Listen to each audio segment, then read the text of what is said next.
Yo, what's up guys? Gecko here, and this day 7 years ago, I posted the cover of my first Nuzlocke comic, Skyward, and officially joined the Nuzlocke community. This community and the people I've met here have been such an important part of my life that I wanted to take time to look back on everything. I discovered Nuzlocking back during my freshman year of college, and I honestly can't remember how I first stumbled across it, but I did end up finding the original Pokemon Hard Mode comic before anything else. I thought the idea of playing Pokemon with those rules would be super interesting, and the fact that people were making comics about their playthrough and team members was amazing. I started reading more and more of them, a lot of the OGs like Petty's and Landwalker's comics. I really wanted to create my own, but at the time I knew nothing about digital art and I didn't have a tablet. That's when I discovered Nessa's Emerald Nuzlocke by ShadeofShinon, which is a traditionally drawn comic. This is what inspired me to go through with writing a comic because I saw that it was possible to make a hand-drawn comic and at least one other person was doing it that way. Nessa's Emerald is a very personal comic to me for that reason. Without it, I honestly don't know if I would have written Skyward at all. By the way, if you haven't read Nessa's Emerald, you need to. It's really good and the art is wonderful. Once I started my own comic, I was overwhelmed by how much support I got. I met so many amazing people who were welcoming and encouraging to other Nuzlockers, and that really motivated me to keep creating my comic. People do all sorts of things with Nuzlocks. Comics are very common, but a lot of people also write stories in literature form or take screenshots of their run and add their own narration and dialogue. One thing I love about the Nuzlocke community, though, is that outside of reading each other's stories, there are so many other things going on too. There are art memes, art trades, character cameos, collaborations. It's so much more than just a group of people writing and drawing Pokemon stories. One super cool aspect of the community is the Nuzlocke Extravaganza Awards every year, in which people nominate comics for various categories such as Best Protagonist, Most Improved Art, etc. And then the community gets to vote on the top nominees. People are really friendly about it. It's a great way to highlight comics for others to read. And I got to be on the judging committee one year to help give input on which nominees should be put on the final voting ballot, so that was really fun. Another tradition I love in the community is April Fool's Day. There's a trend of creating joke chapters or endings that are always hilarious, and people get so creative with them. I don't do any pranks in real life, but I love April Fool's Day because of all the Nuzlocke posts people make. And probably the biggest collaboration the DeviantArt Nuzlocke community has pulled off is the Nuzlocke visual novel. Raycchan, RaineyJ, and Llaren, or Llaren, sorry, I'm not sure how to pronounce it, initially kickstarted the idea for a huge artist collaboration on a visual novel style game using people's Nuzlocke protagonists as the characters. This was an incredibly cool collaboration as everyone involved provided their own characters' portraits and expressions as well as wrote their characters' story branches. We then had a few main teams handling all the other aspects such as creating the backgrounds, writing general story events, etc. I was on the writing and editing team, and it was so much fun to work with everyone and get to know people better. And by the end of the project, all of the teams actually became a programming team because none of us had made a game before, and we all needed to learn the VN program and pitch in to finish the game in any somewhat reasonable amount of time. And it was rough at times. People put in ridiculous amounts of work to finish this visual novel.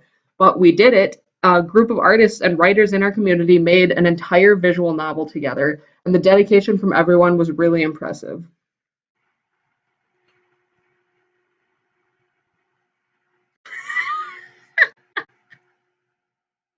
One of my favorite things about Nuzlocke comics is how much they improve people's art. If you go to any comic that's been ongoing for a while and compare the first page to the most recent, there's pretty much always a noticeable difference of how much the artist has grown over the course of their story.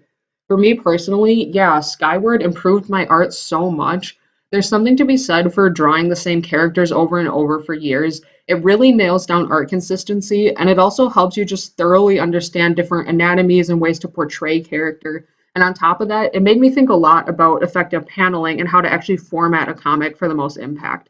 While I definitely could have experimented more than I did with this comic, I improved a lot at different camera angles and fluid movements throughout the comic panels.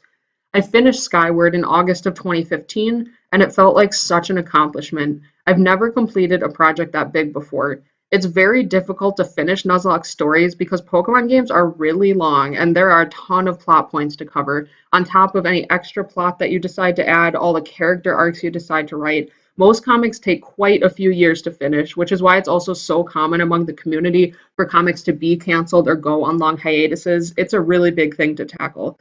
and it's completely understandable when this happens. I totally get it. My current Nuzlocke had a break of multiple months where I posted nothing. But I'm happy that I stuck with Skyward and pushed through it because it feels good to have a full, complete comic out there. And it was just really amazing to create something like this. After I finished Skyward, I bounced around quite a few other comic ideas in my head. I had like three different ideas for a Skyward sequel, but I decided that it ended at a good spot. People seemed to think it ended at a good spot, so I didn't want to mess with it anymore. I left it alone.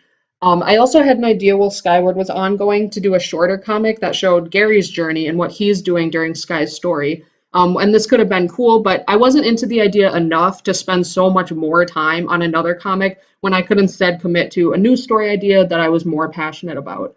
I also had a comic idea for a Pokemon Y Nuzlocke that I'd honestly still love to write, but alas, it'll be years before I finish my current comic, Soul Brothers, and we'll see where I'm at that point. I don't want two Nuzlockes going at a time.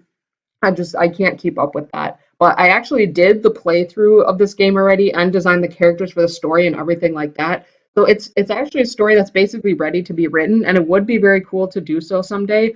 It's actually in more of a traditional fantasy setting with no humans in the world at all, so it's very different than canon Pokemon. I have some super cool ideas for what to do with it, but there's no telling if it'll ever actually exist. Don't get your hopes up. Maybe I'll check back in years when Soul Brothers is done. We'll see what happens with that. Back in 2018, though, I decided it was time to do another Nuzlocke. I had taken a huge break from art in general in favor of spending most of my time gaming, which is my other biggest hobby. But I didn't want to neglect my art hobby anymore. I figured it was a good way to consistently start drawing again if I did another comic. And I decided to do Johto because it's honestly one of my favorite regions, despite not having any Johto games as a kid. I thought it would be fun to choose the region that comes after Kanto since I'd already done a Kanto Nuzlocke before. And unlike Skyward, I really had no ideas for what I wanted the story to be as I was playing the game. I just wanted to get a run done and build a story off of it from there.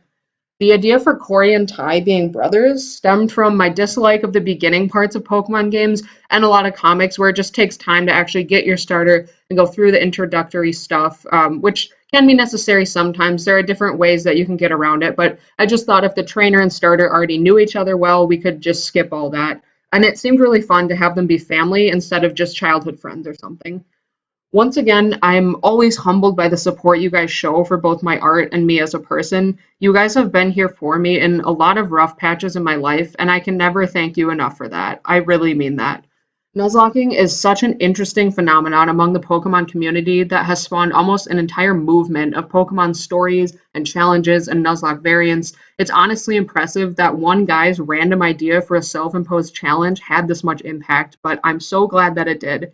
At the end of the day, Nuzlocks can be whatever people want them to be.